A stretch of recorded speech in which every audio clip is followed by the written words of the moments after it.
The Gentle Forest, a journey into deep relaxation. Welcome to a journey through the gentle forest, where time slows to the rhythm of rustling leaves, where every breath brings peace deeper than the roots of ancient trees, and where the natural world opens its arms to embrace you in perfect tranquility. Tonight, we'll wander together along soft, earthen paths, discovering the subtle magic that lives in every shadow, every shaft of filtered sunlight, every whisper of wind through branches high above. Let yourself sink into complete comfort as we explore this sanctuary of calm. The forest edge.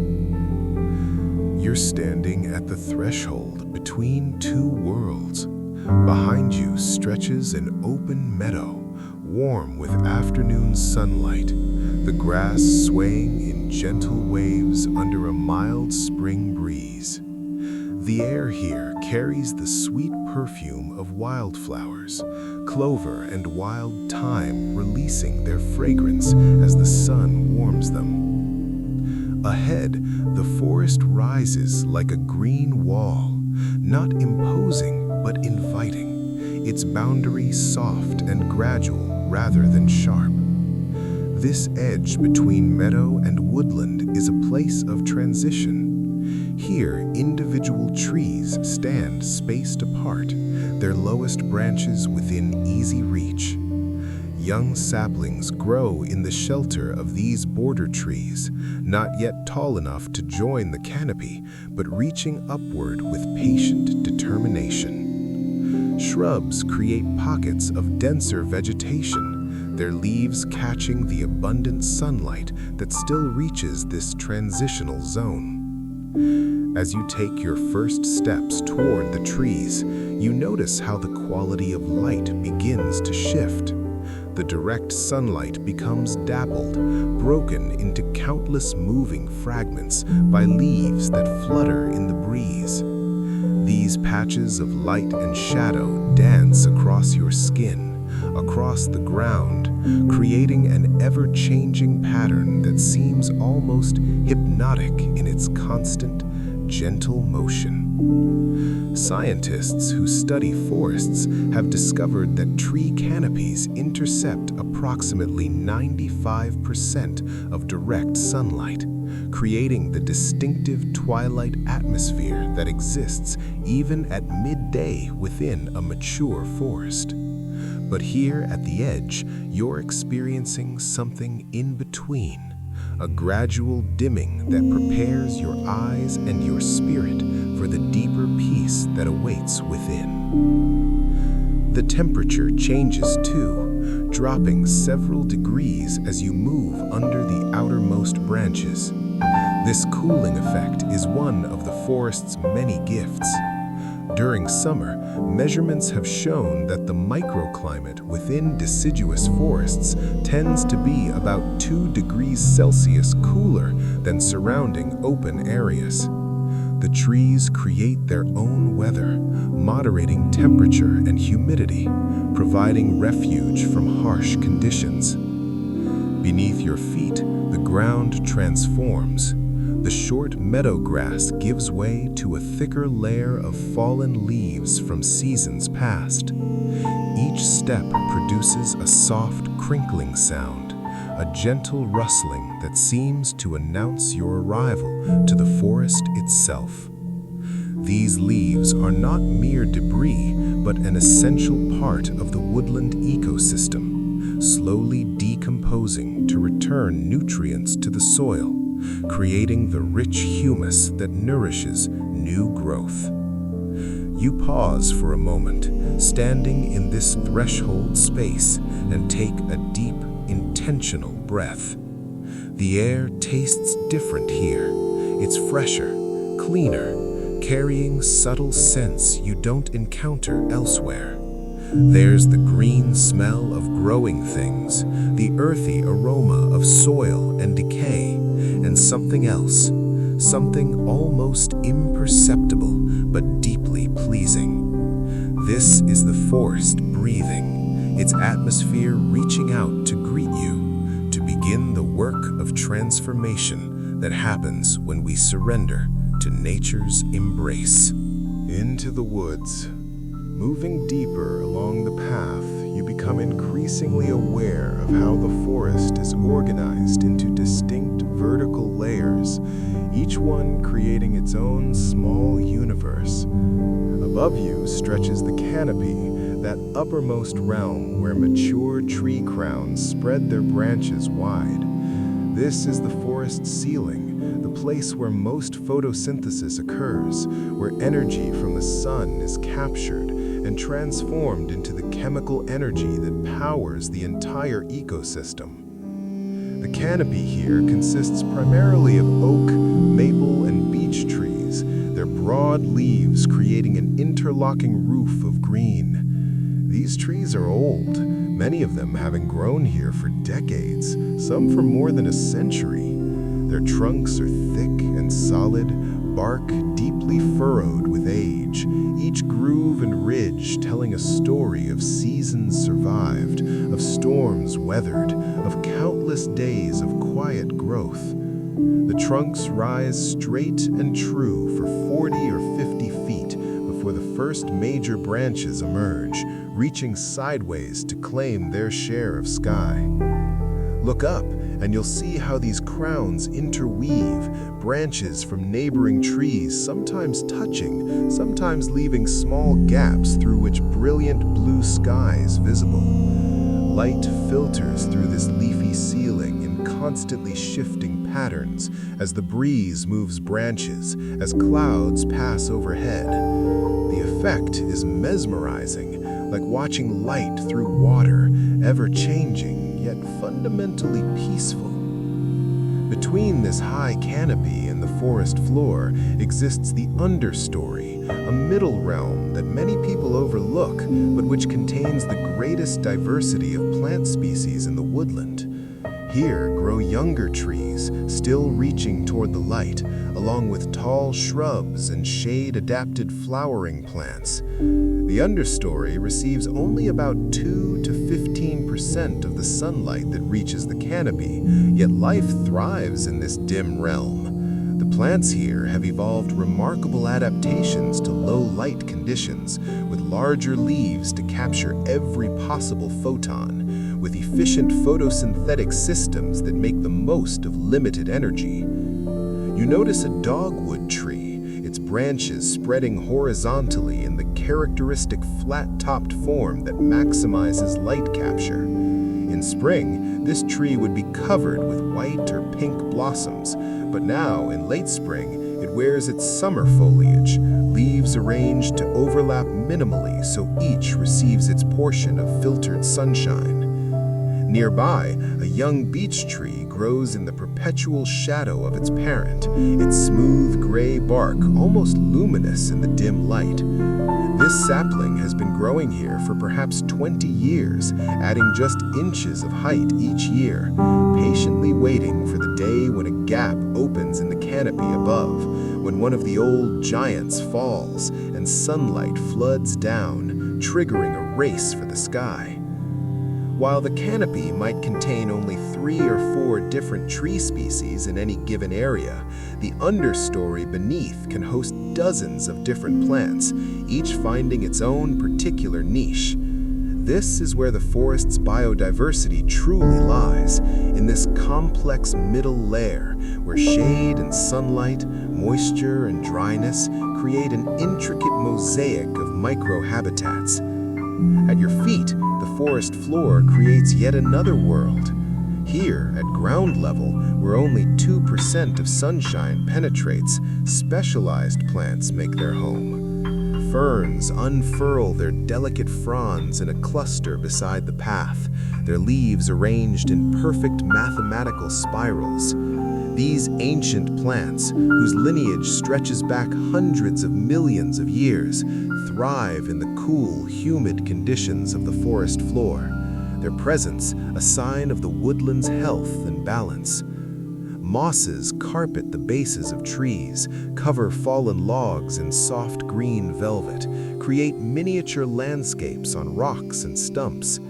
These humble plants, often overlooked, play essential roles in the forest ecosystem. They help retain moisture in the soil, provide habitat for countless tiny creatures, and contribute to the overall sense of abundance that makes a healthy forest feel so alive.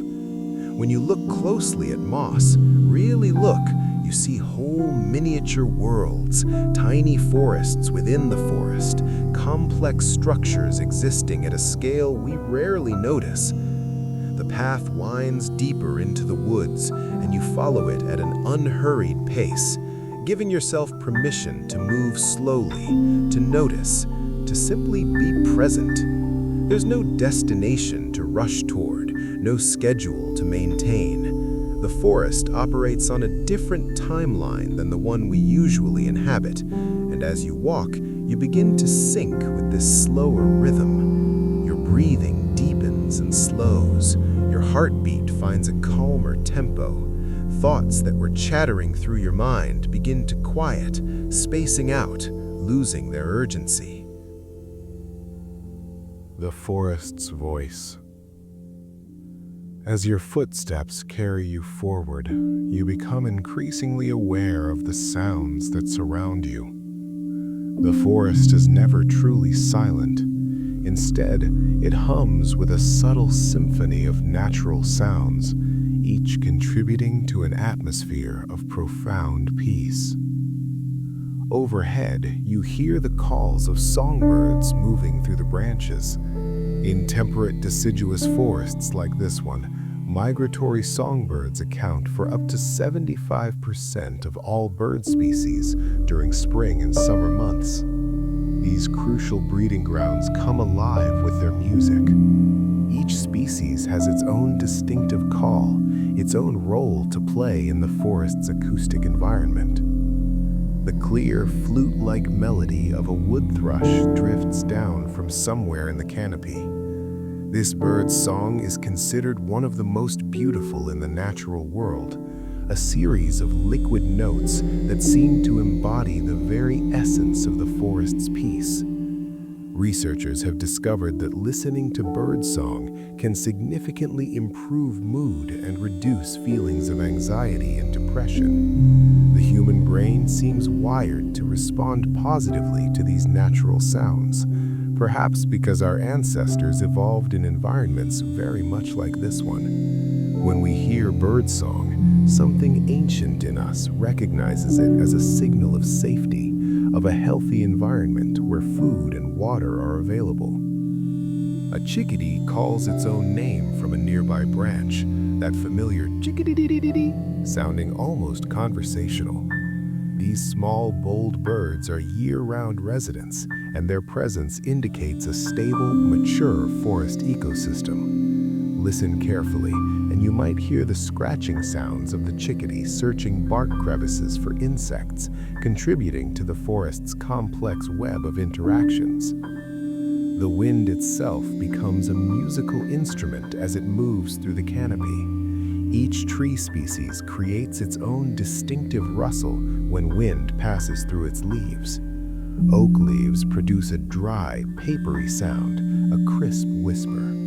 Maple leaves create something softer, almost silky. The needle-bearing evergreens scattered among the deciduous trees add yet another voice, a sustained whisper like rushing water. These sounds blend and separate, creating layers of acoustic texture that change moment by moment as wind gusts and lulls. This natural white noise is remarkably soothing.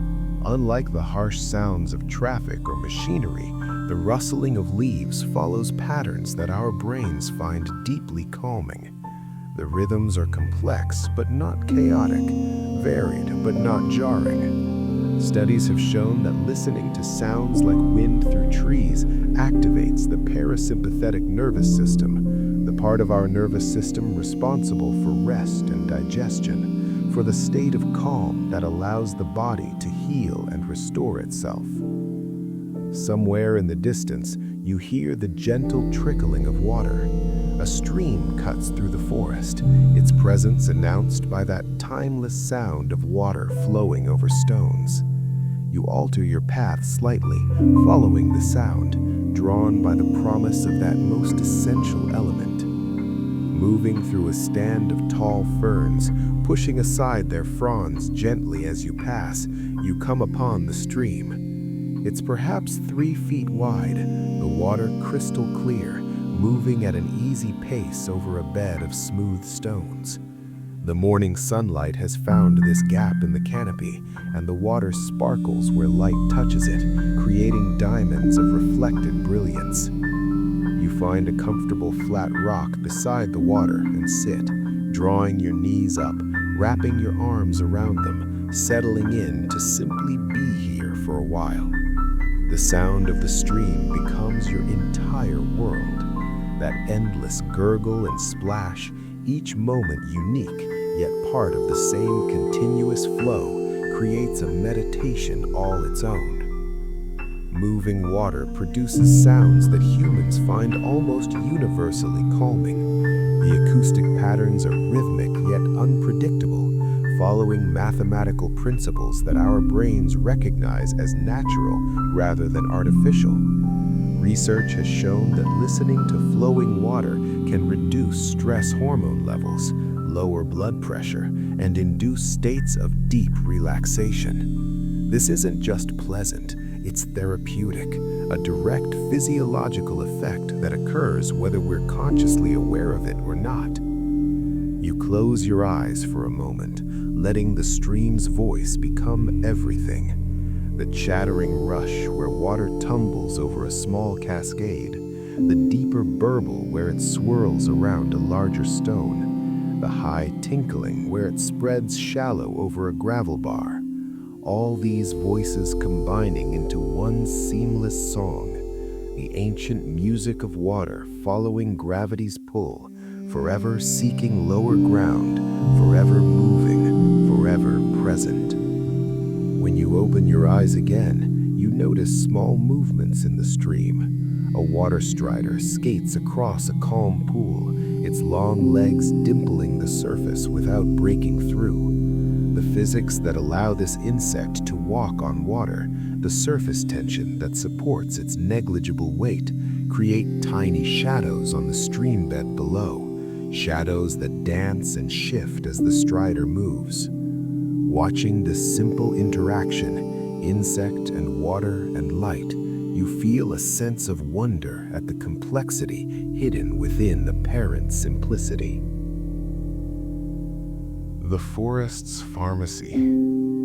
Sitting beside the stream, breathing deeply, you become increasingly aware of the forest's scent in a new way. The air here is rich with aromatic compounds, invisible but powerful, released by the trees and plants around you. These compounds, called phytosides, are part of the forest's natural defense system, produced by trees to protect themselves from bacteria, fungi, and insects. But what protects the trees also benefits you. The science of forest bathing, known as Shinrin-yoku in Japan, where it has been studied extensively since the early 1980s, has revealed that breathing phytosides creates remarkable changes in human physiology. These volatile compounds, when inhaled, trigger a cascade of positive effects throughout your body. Research conducted in forests across Japan has demonstrated that exposure to phytosides significantly boosts immune function. Specifically, these compounds increase the activity of natural killer cells, specialized white blood cells that seek out and destroy virus-infected cells and tumor cells in your body. In one landmark study, participants who spent 2 hours walking in a forest in the morning and 2 hours in the afternoon showed a substantial increase in anti-cancer proteins and immune cells, with these beneficial effects lasting for at least 7 days after the forest visit. The most common phytoncides include alpha-pinene, which gives pine forests their characteristic fresh scent, and limonene, which has a subtle citrus-like aroma. Different tree species release different combinations of these compounds.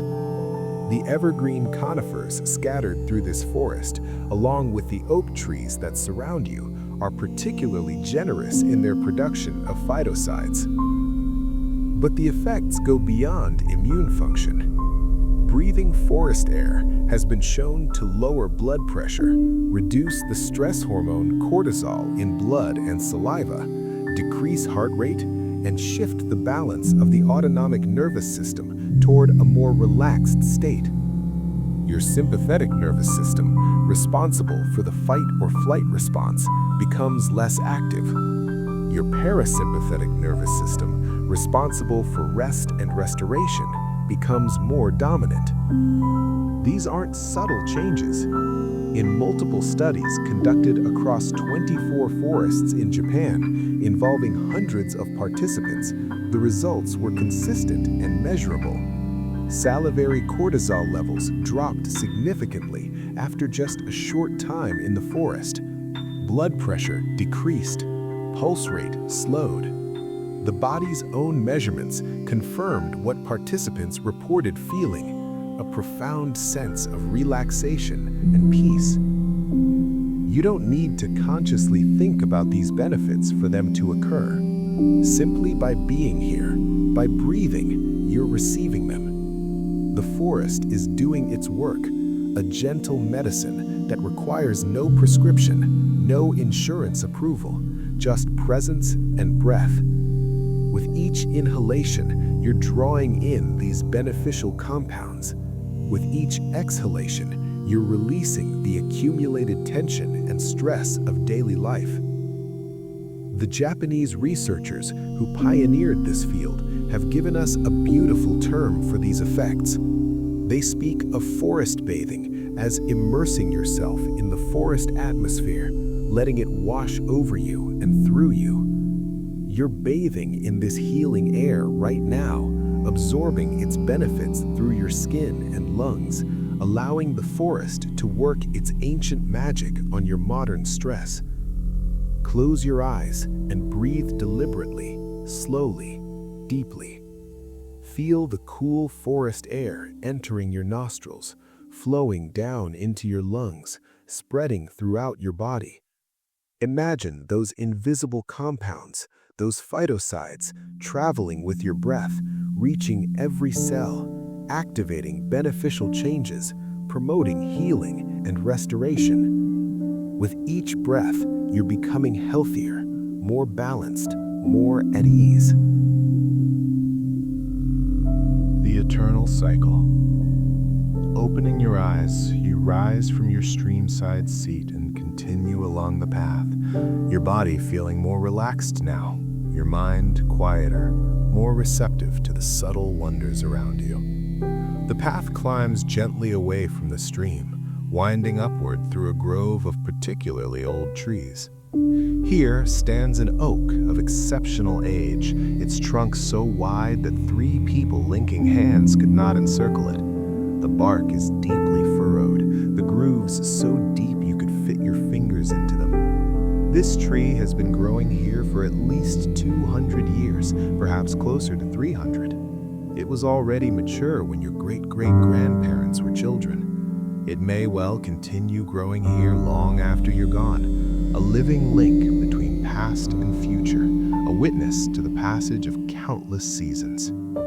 You approach the tree and place your palm against its rough bark, feeling the texture beneath your hand, the solidity and permanence of this living being. The bark is home to countless organisms, tiny insects, lichens, mosses, all part of the intricate web of relationships that defines the forest. The tree itself is engaged in constant communication with the world around it, though not in ways we typically recognize as communication. Beneath the ground, this oak's roots extend outward, roughly mirroring the spread of branches above. These roots are not separate and alone. They're connected to the roots of neighboring trees through networks of mycorrhizal fungi, thread-like organisms that form partnerships with tree roots. Through these fungal networks, trees can share resources, transferring water and nutrients from trees in sunny locations to those in shade, from older established trees to younger saplings. Scientists studying these underground networks have made remarkable discoveries. Trees also use these connections to communicate, sending chemical signals that warn of insect attacks or other threats. When one tree is attacked by insects, it can send warning signals through the fungal network, causing neighboring trees to increase their production of defensive compounds before the insects even reach them. The forest, far from being a collection of individual organisms competing for resources, is revealed to be a community, a collective intelligence distributed through countless connections. This old oak stands as a living monument to this interconnectedness. Its deep roots anchor not just itself, but help stabilize the soil for the entire area. Its broad canopy provides habitat for dozens of species of birds and insects. Its fallen leaves feed the soil. Its acorns provide food for squirrels, deer, and many other animals. Even when this tree eventually falls, it will continue to give life, becoming a nurse log that provides nutrients for the next generation of forest growth. Forests teach patience and acceptance. Nothing here is in a hurry. Growth happens slowly, incrementally. A tree adds one ring per year, a little more girth, a bit more height. A seed lies dormant through winter, waits for spring, emerges only when conditions are right. Leaves unfurl in their own time, not rushing the process. When autumn comes, they let go without resistance, returning to the earth to begin again as something else. This cycle of growth and decay, of death feeding life, is one of the forest's most important lessons. The enormous oak against which you're leaning draws its sustenance from the decay of trees that fell generations ago. The soft forest floor beneath your feet is composed of countless seasons of fallen leaves, each one broken down by fungi and bacteria and microscopic life, transformed into the rich humus that nourishes current growth. Nothing is wasted here. Nothing is truly lost. Everything simply changes form, moves through the cycle, serves its purpose, and then becomes something new. The forest demonstrates a kind of radical acceptance, an understanding that all of life participates in this endless transformation. You lean against the oak's trunk, feeling its solid presence at your back, and let yourself sink into that deeper knowing. Time takes on a different quality here. The urgency that characterizes so much of modern life feels far away, almost absurd when measured against the patient rhythms of tree growth, of seasonal change, of slow ecological succession. This tree was here before you were born. It will likely be here after you're gone. Your lifespan is but a blink in its long memory. Rather than making you feel small or insignificant, this realization brings strange comfort. You're part of something larger, something that operates on timescales beyond individual human concerns. The stress and worry that seemed so important this morning fade in perspective, not because your concerns aren't real, but because here, in this place, you're reminded that you're held within systems larger and older and wiser than your worried mind. The forest's residents begin to reveal themselves. A gray squirrel scampers up the trunk of a nearby tree, its movements quick and assured, claws finding purchase in the bark with practiced ease. It pauses halfway up, bushy tail twitching, to look at you with bright, alert eyes before continuing upward to disappear into the canopy. Squirrels are master navigators of the three-dimensional forest environment, equally comfortable on the ground, in the understory, or high in the canopy, treating the vertical dimension as easily as we walk horizontally. A flash of scarlet catches your eye, a male cardinal moving through the mid-level branches, his brilliant red plumage startling against the green leaves.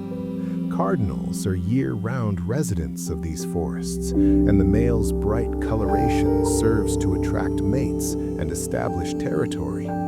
He perches on a branch not 20 feet away and begins to sing, a series of clear, whistled notes that carry through the quiet woods. His mate, less conspicuous in her muted olive and red-tinged plumage, joins him, and they sing together for a moment before moving on, disappearing into the deeper forest. On the forest floor, you notice the delicate tracks of white-tailed deer pressed into a patch of soft mud beside the path. These graceful browsers move through the forest on near-silent hooves, feeding on leaves, twigs, and bark. They're most active during dawn and dusk, those gentle twilight hours when the forest feels most peaceful, when the transition between day and night creates a liminal space where the ordinary rules seem suspended.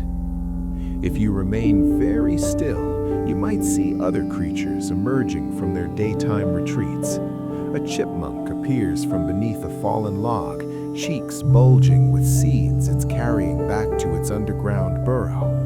These small mammals are tireless workers during the growing season, gathering and storing food to sustain them through winter. Unlike squirrels, which remain active all winter, chipmunks enter a state called torpor, a kind of light hibernation where their body temperature drops dramatically to conserve energy.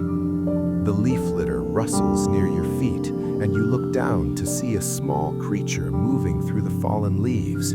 It's a salamander, its moist skin glistening, moving with that characteristic slow, deliberate gait of amphibians.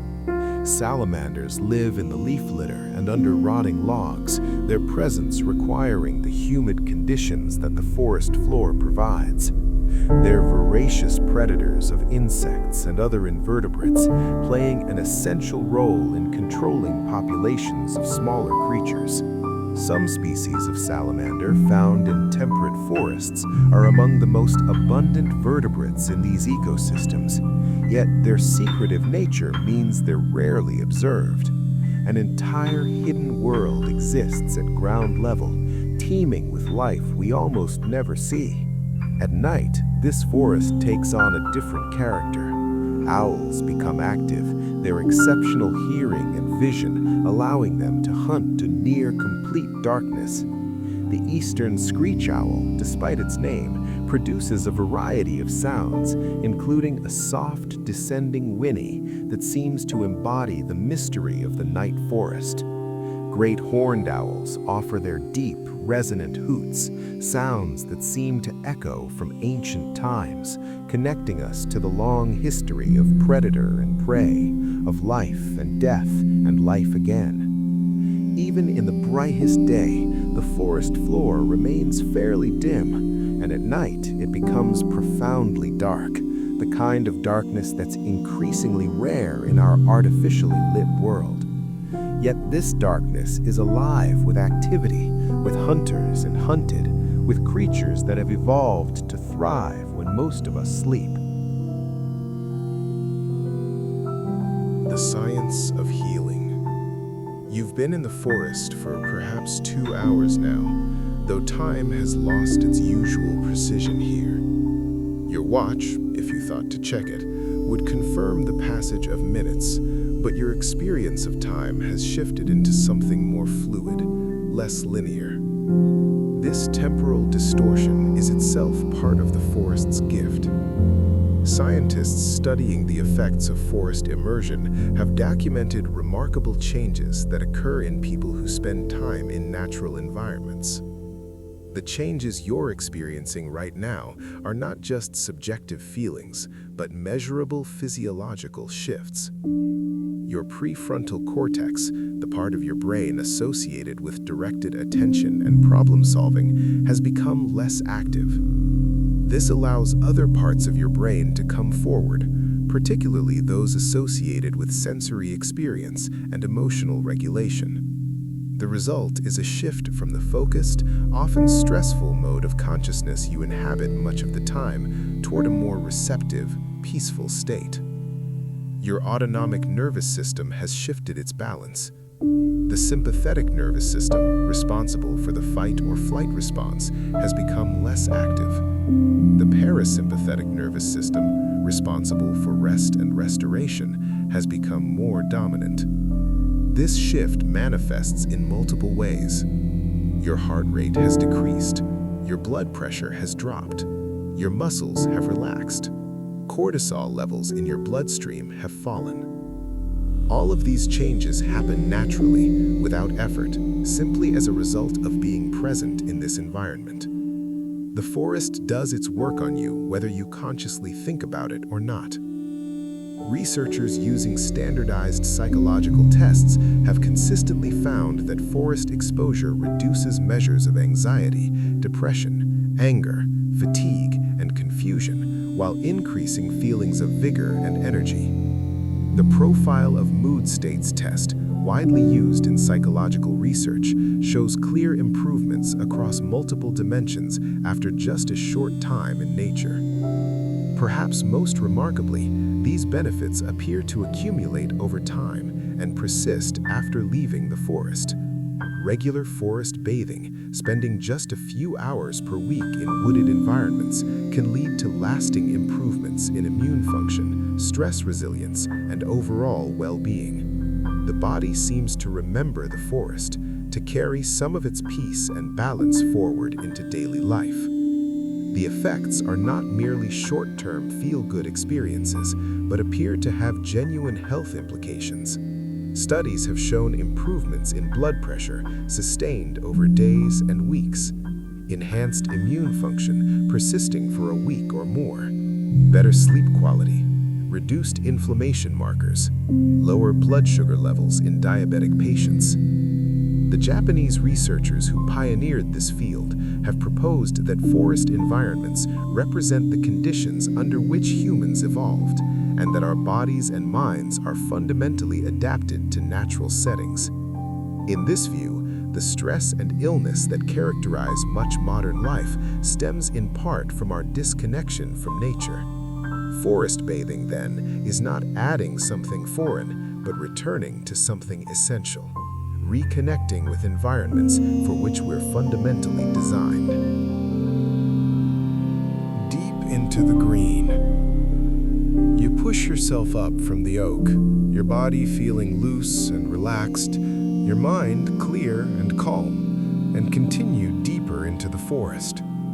The path leads you through a section where the canopy is particularly dense, creating an almost cathedral-like atmosphere.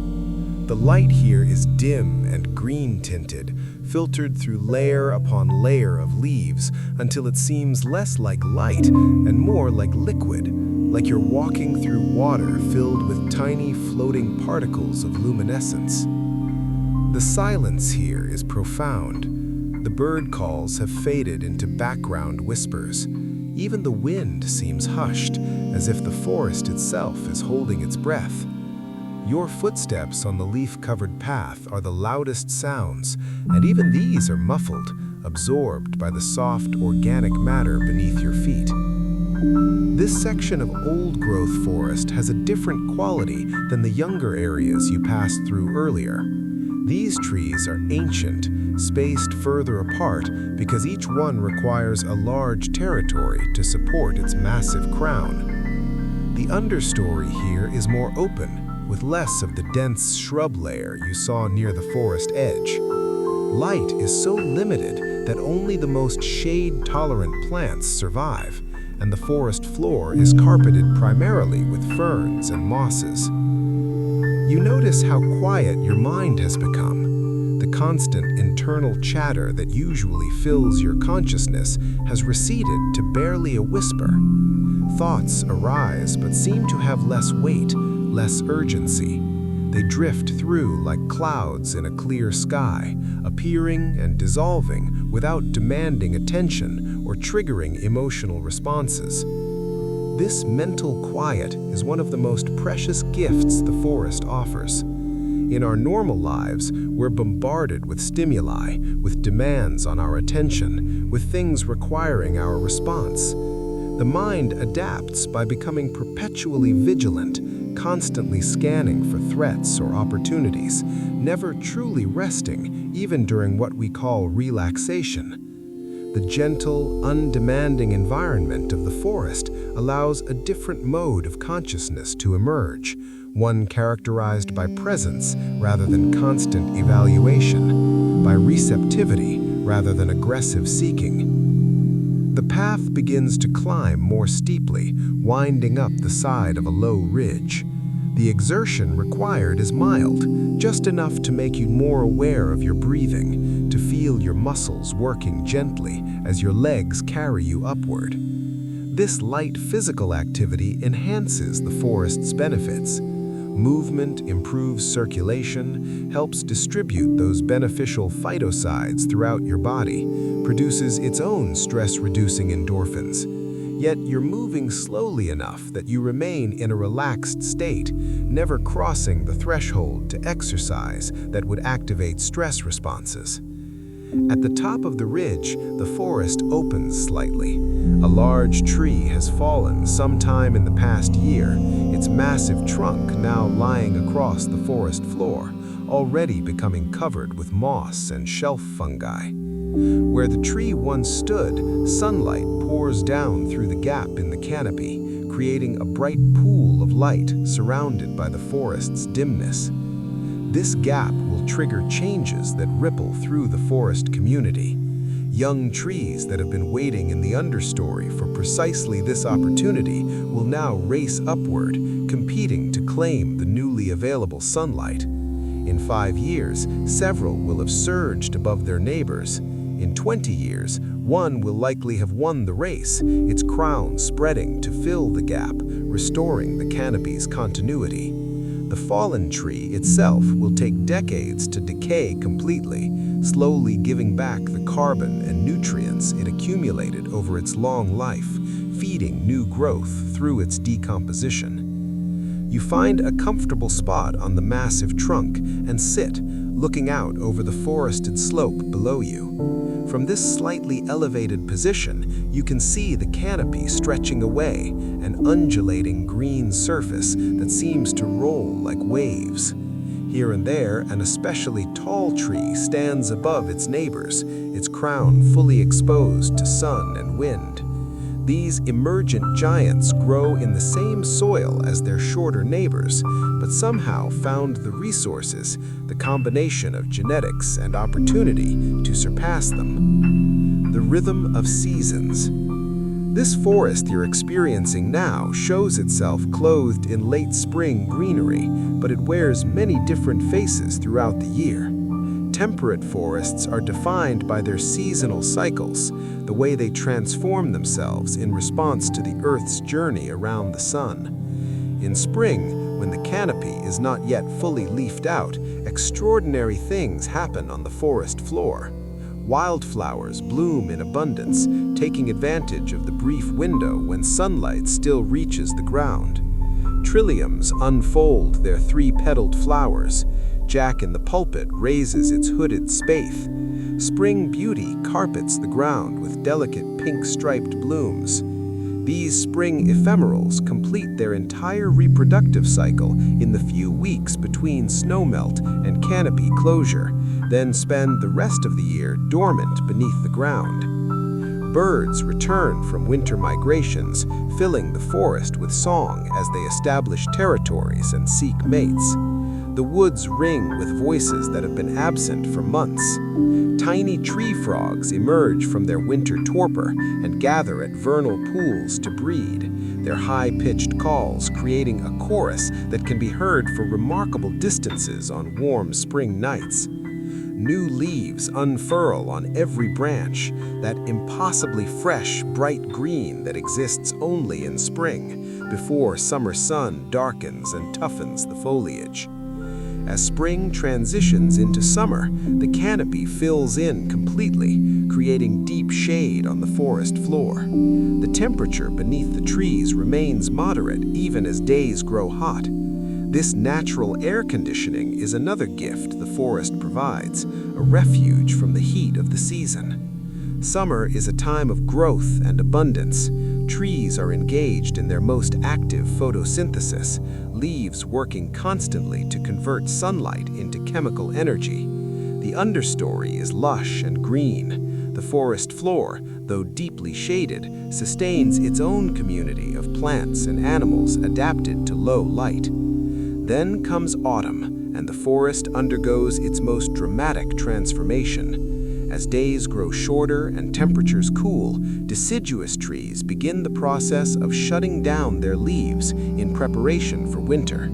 Chlorophyll, the green pigment that captures sunlight for photosynthesis, breaks down and is reabsorbed by the tree. This reveals other pigments that were present all along, but hidden by the dominant green. Yellows and oranges from carotenoids, reds and purples from anthocyanins. The result is that spectacular display that draws people from around the world to witness temperate forests in autumn. This process is not merely beautiful, it's practical. By shedding their leaves, deciduous trees avoid the damage that ice and snow would cause to broad, flat leaves. They also conserve water during a time when water movement through frozen soil becomes difficult. The fallen leaves create that thick carpet on the forest floor, providing insulation for countless organisms and slowly decomposing to enrich the soil. Winter brings a different kind of beauty. The forest becomes a study in subtle grays and browns, in the elegant architecture of bare branches against the sky. Snow, when it falls, muffles all sound, creating a profound silence unlike anything else in nature. The forest isn't dead or even truly dormant. Life continues, just at a slower pace. Deciduous trees are resting, but they're alive, their buds already formed for the next spring, waiting for the right signal to unfurl. Evergreen trees continue their quiet photosynthesis whenever conditions allow. Animals adapted to winter remain active. Deer browse on bark and whatever greenery they can find. Squirrels raid their autumn caches. Chickadees and nuthatches visit trees, searching for insects that shelter in the bark.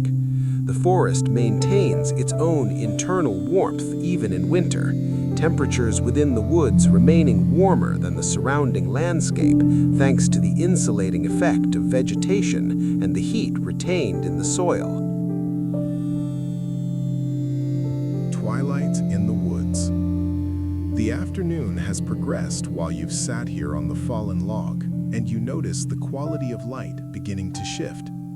The sun has moved lower in the sky, and the light filtering through the canopy has taken on a warmer tone, less green and more golden. Shadows have lengthened.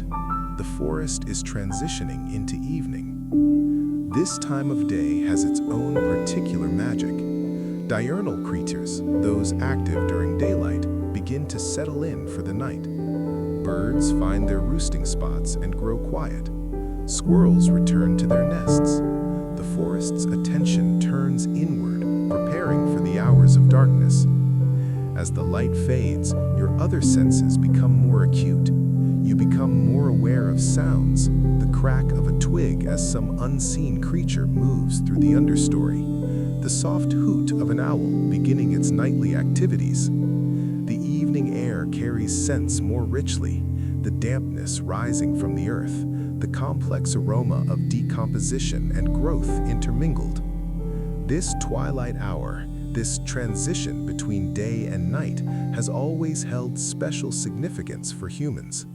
It's a liminal time, a threshold moment when the ordinary rules seem suspended, when the boundary between worlds feels thin. The Japanese have a word for it, tasogare, the space between light and dark. In many cultures, twilight is considered a magical time, when spirits are most active, when transformation becomes possible. You stand slowly, your body relaxed and loose, and begin making your way back toward the forest edge. The path is familiar now, even in the dimming light, your feet remembering the way.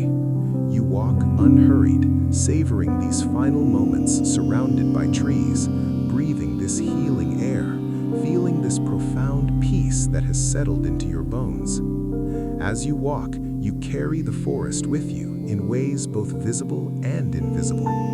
In your lungs, you carry the breath of trees, oxygen they've produced through their patient work of photosynthesis. In your blood, immune cells are already beginning their enhanced activity, energized by the phytocides you've breathed. In your nervous system, a new balance has been established, a more peaceful set point that your body will remember and try to maintain.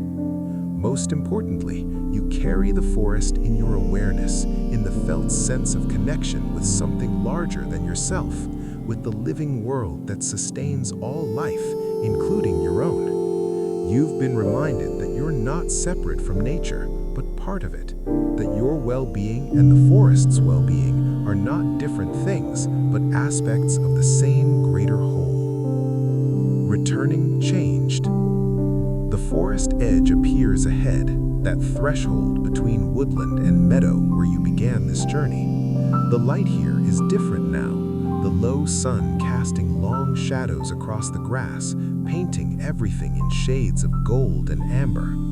As you step out from under the trees, you pause and turn back to look at the forest, at that green wall that holds so much peace within it. The forest will be here tomorrow and the day after, continuing its slow, patient work of growth and transformation. The trees will go on producing oxygen, sheltering wildlife, sequestering carbon, maintaining the complex relationships that keep the ecosystem balanced and healthy. The streams will continue flowing, the birds will sing their dawn chorus, the seasons will turn, each bringing its own gifts and challenges, its own particular beauty. And you can return whenever you wish, whenever you need to remember what the forest has taught you. The gentle peace you found here doesn't have to remain only in this place. You can carry it with you, access it through memory, and through the simple act of breathing deeply and remembering. Remember the dappled light through leaves. Remember the sound of the stream. Remember the scent of pine and earth. Remember the feeling of your hand on ancient bark. The forest has given you its gifts freely, asking nothing in return except, perhaps, that you remember and that you honor the connection, that you protect and preserve wild places where you can, that you recognize your own belonging to the natural world, your own place in the web of life that sustains us all. As you walk back across the meadow toward home, you feel profoundly restored. The tensions and worries that seemed so pressing when you arrived have been placed in perspective. They haven't disappeared, but they've been put in their proper proportion. You've been reminded of what's truly essential, of the simple joys available in each moment, of the healing power that exists in the living world around us. Your breathing has changed. It's slower now, deeper, more regular. Your heartbeat has found a calmer rhythm. Your muscles are relaxed in a way they rarely are, free of the chronic tension we carry so habitually we forget it's there until it releases. Your mind is quieter, thoughts spaced further apart, less urgent in their demands for attention. These changes aren't temporary, at least not entirely. Research has shown that the benefits of forest bathing persist for days and even weeks after the experience. Your immune system will remain more active, your blood pressure will stay lower, your sleep will be deeper and more restorative.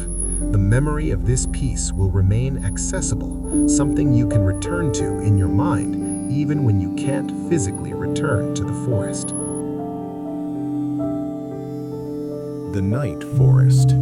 As evening deepens into night, the forest you've left behind transforms once more. In darkness, it becomes an entirely different world, one that most humans rarely experience.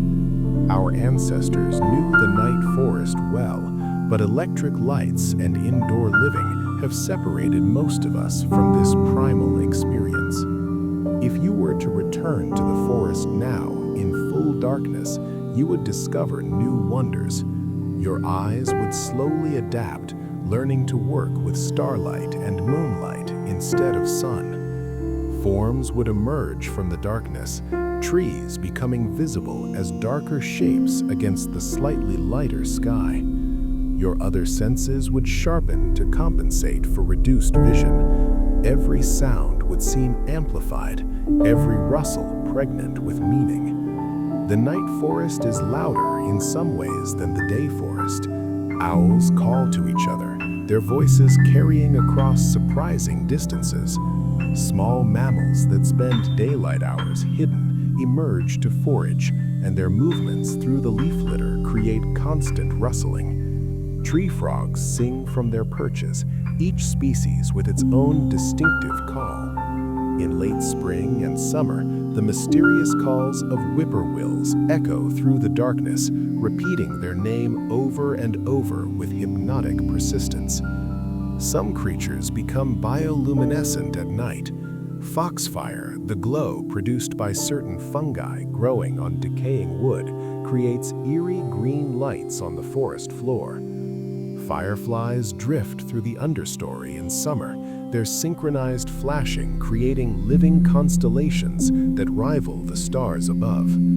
These lights in the darkness speak to something primal in us, reminding us of ancient nights before artificial light, when fire and bioluminescence were the only illumination after sunset. The smells of the forest change at night too. As temperature drops, different compounds volatilize. The damp earth releases its aroma more strongly.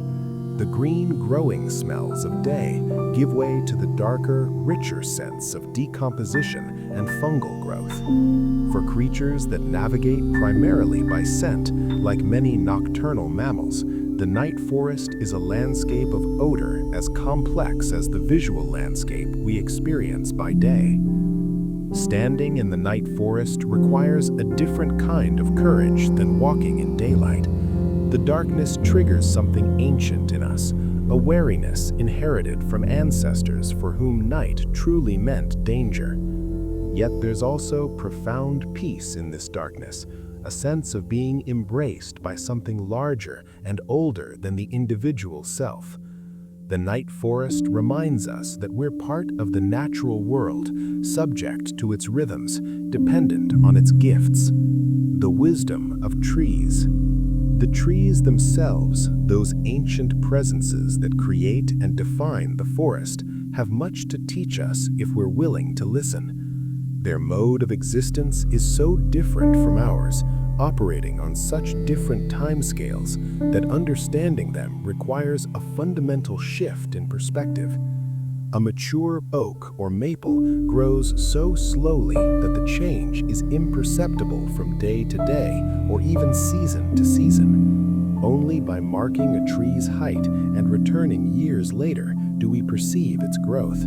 Yet over decades and centuries, that slow accretion of wood creates massive structures, trunks that weigh hundreds of tons, root systems that extend hundreds of feet in all directions.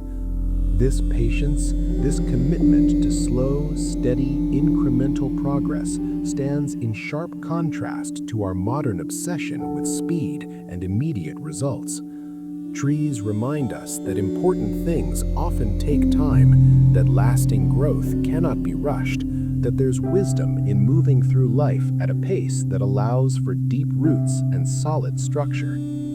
Trees are also remarkably resilient and adaptive. They face constant challenges, storms that break their branches, droughts that stress their systems, insects that attack their leaves, fungi that infiltrate their tissues, competition from neighbors for light and nutrients. Yet they persist, adapting, healing, continuing to grow. A tree that loses a major limb to storm damage will redirect its growth, rebalancing its crown over years to maintain stability. A tree damaged by fire or disease will compartmentalize the wound, isolating damaged tissue while continuing to grow new wood around it. This resilience comes in part from trees' distributed nature. Unlike animals with centralized nervous systems and critical organs, trees have no single point of failure. Damage to one part rarely kills the whole. A tree can lose the majority of its crown and still survive, sending up new shoots from remaining branches or even from its trunk. Some species can re-sprout from their roots even when the entire above-ground portion is destroyed. Trees are also fundamentally community-oriented in ways we're only beginning to understand. The mycorrhizal networks that connect trees beneath the soil facilitate not just communication, but actual resource sharing. Mother trees, the largest and oldest in a stand, have been observed directing nutrients to younger trees, supporting their growth even at cost to themselves. When a tree is dying, it may transfer much of its stored carbon to its neighbors through these underground connections, a final gift to the community that sustained it. This communal way of existing challenges our cultural emphasis on individualism and competition. Trees remind us that cooperation and mutual support may be more fundamental to survival than competition, that we thrive not in isolation, but in relationship, not by hoarding resources, but by sharing them. The forest's gifts. As you settle into bed tonight, body tired in that pleasant way that comes from gentle exertion and fresh air, mind quiet and clear, you'll carry with you all that the forest has given. These gifts are many and layered, some obvious and immediate, others subtle and long-lasting. The most immediate gift is relaxation, that profound physical and mental ease you're feeling right now. Your muscles are loose, free of the chronic tension that so often accompanies modern life. Your nervous system has shifted into its rest and restore mode, the state in which healing and regeneration occur. Your mind is quiet, thoughts flowing smoothly without the urgency and repetitive worry that usually characterizes mental activity. This relaxation will translate into better sleep tonight. Research has consistently shown that exposure to natural environments improves sleep quality, helping people fall asleep faster, sleep more deeply, and wake feeling more refreshed. The mechanisms are multiple: reduced cortisol allowing easier sleep onset, increased parasympathetic activity promoting deeper sleep stages, mental quiet allowing the mind to let go rather than churning through worries. Beyond tonight's sleep, the forest has given you a recalibrated baseline for stress. Your body has remembered what deep relaxation feels like, and it will be easier to return to this state in the future. The memory is stored not just mentally, but physically, in neural pathways that have been activated, in hormonal patterns that have been established. You're carrying a piece of the forest's peace within you, accessible whenever you need it. The forest has also given you enhanced immune function. Those natural killer cells activated by phytocides will continue their patrol through your body for days, seeking out and destroying abnormal cells before they can cause problems. Your overall immune vigilance has been boosted, making you more resistant to viruses and other pathogens you might encounter. On a psychological level, the forest has given you perspective. Time spent in nature has a way of putting our everyday concerns in their proper context, reminding us that we're part of something much larger and older than our individual lives and worries. This doesn't diminish the importance of our concerns, but it prevents them from overwhelming us, from blocking out everything else. The forest has reminded you of beauty, of the simple yet profound aesthetic pleasure available in the natural world. In our built environments, we're surrounded by things designed to capture our attention, to sell us something, to make us feel inadequate, so we'll seek to fill that lack with purchases. Natural beauty asks nothing of us. It exists for itself, and we're privileged to witness it. This kind of beauty, offered freely with no strings attached, nourishes something deep in the human spirit. Perhaps most importantly, the forest has reminded you of connection, of your fundamental belonging to the living world. Modern life can create a sense of alienation, of being cut off from the sources of meaning and sustenance. Time in nature reconnects us to something essential, reminds us that we're not separate observers, but participants, not consumers of resources, but members of communities, not dominators of nature, but expressions of it. The way forward. As you drift towards sleep, you might find yourself thinking about how to maintain this connection, how to keep the forest's peace alive in your daily life. The answer is both simple and challenging. We maintain connection through repeated contact, through making time in nature a regular practice rather than an occasional escape. Even if you can't return to the forest every day, you can find ways to touch nature regularly. A walk in a local park, time in a garden, even sitting under a single tree can provide benefits. Urban parks, though not as biodiverse as mature forests, still offer many of the same benefits. Cleaner air, natural sounds, living green things growing according to their own rhythms. You can bring elements of nature into your living spaces. Houseplants, while not providing the phytoncide exposure of a forest, still improve air quality and provide a living presence. Natural materials, wood and stone and fiber, create a different feel than synthetic materials, something our evolved senses respond to even if we're not consciously aware of it.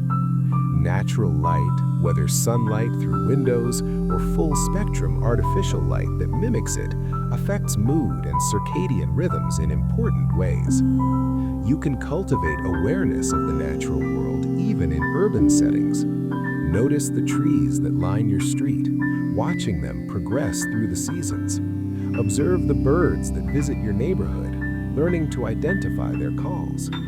Pay attention to the weather not as an inconvenience, but as the expression of natural forces, the same wind and rain and sunlight that sustain the forests. Most importantly, you can carry with you the quality of attention you practiced today, that open, receptive awareness that notices without judging, that experiences without needing to change or control. This way of being isn't limited to natural settings. You can bring it to any moment, watching your breath the way you watched the stream, feeling the sun on your skin with the same appreciative presence you brought to the forest. The forest has taught you that peace is not something you must achieve through effort, but something that emerges naturally when you stop fighting, stop grasping, stop trying to be anywhere other than where you are. This is a lesson you can practice anywhere, anytime, simply by pausing, breathing, and allowing yourself to be fully present to this moment exactly as it is. Into dreams. Your breathing has become very slow now, very deep. Each breath a wave that rises and falls with perfect regularity. Your body has grown heavy, sinking into the mattress, muscles released completely. Your mind has become quiet, thoughts spaced so far apart they barely register as thinking anymore, more like wisps of cloud drifting across a clear sky. The boundary between waking and sleeping has grown thin. You're hovering in that delicious in-between state, aware but not quite alert, present but not quite awake. Images from the day drift through your consciousness, the dappled light through leaves, the sound of water over stones, the feel of rough bark under your palm. These memories blend and shift, becoming dreamlike even as you recall them. In this liminal space, The forest comes to you even though you've left it behind. You can feel the cool forest air on your skin. You can hear the rustling of leaves, the distant call of birds. You can smell that complex green aroma, earth and growth and ancient peace. The forest is not a place you went to, but a state of being you can access, a dimension of consciousness that remains available even as your physical self rests in bed. As sleep deepens, the images become less distinct. The forest fades into a general sense of green, of peace, of being held and supported. You're floating now, or perhaps sinking, down into the soft depths of sleep, down into dreams that will be colored by the peace you've carried home. Your breath continues its steady rhythm, but you're no longer aware of it. Your heartbeat continues its slow, calm pulse, but you're not listening anymore. You've let go, surrendered to sleep with the same trust with which you walked into the forest this afternoon, knowing you would be held, would be cared for, would be given what you needed. In the morning, you'll wake refreshed, restored, ready for whatever the day brings. You'll carry with you the gifts the forest has given, even if you're not consciously aware of them. Your immune system will be stronger. Your stress response will be calmer. Your capacity for attention will be enhanced. You'll sleep better not just tonight, but for nights to come. But these measurable benefits, real as they are not really the point. The deeper gift is harder to quantify, but more valuable. You've been reminded of something essential, something our modern world makes it easy to forget. You've remembered that you belong to this world, that you're held within systems of relationship and care that extend far beyond your individual life. That peace is not something you must earn or achieve, but something that's always available, as close as your next breath, as near as the nearest tree. The forest waits, patient and eternal, ready to welcome you back whenever you need its peace. And until you return, you carry a piece of it within you, a seed of tranquility that can grow and flourish even in the most challenging circumstances, nourished by memory and breath and the simple practice of presence. Sleep now, deeply and peacefully. Let the forest hold you in your dreams. Let its ancient rhythms synchronize with your breathing, your heartbeat, the slow wave of deep sleep washing through your brain. You are safe. You are held. You are part of something infinitely larger and older and wiser than worry or fear. The trees stand watch through the night, as they have for countless generations, as they will for countless generations to come. And you rest, sheltered beneath their ancient canopy, cradled in the peace they so freely offer, breathing the air they so patiently provide, held in the web of relationship that connects all living things. Rest now, deeply, peacefully. The forest's peace is yours, now and always, as close as your breath, as near as your next moment of presence. Sweet dreams, dear traveler, until we meet again in the green and gentle woods. If you enjoyed this journey through the gentle forest, please like this video and subscribe to Snooze Stories for more peaceful sleep content. May you always find rest in nature's embrace.